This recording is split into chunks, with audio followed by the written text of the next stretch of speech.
Hey friends, if you wish to start Windows 11 in safe mode with networking, then please watch this video.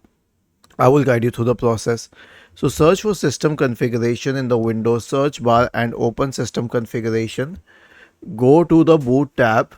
Now you can select save boot, but when you select save boot and the drivers are set at minimal, this means that it will only start with absolutely basic drivers. Rather, even for the display, it would only use the basic graphics card drivers, not the integrated one. But if you select safe mode with networking, other drivers will be set to minimal. That is a fact, except for the network drivers. Okay, and the benefit of this mode is that you will be able to connect to the internet properly.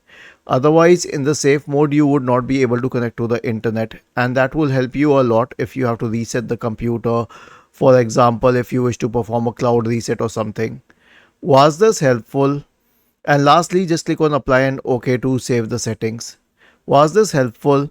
If yes, then please subscribe to the channel, and if not, then let us know in the comment section of the video on how we could help you further. Thank you for watching this video and have a nice day.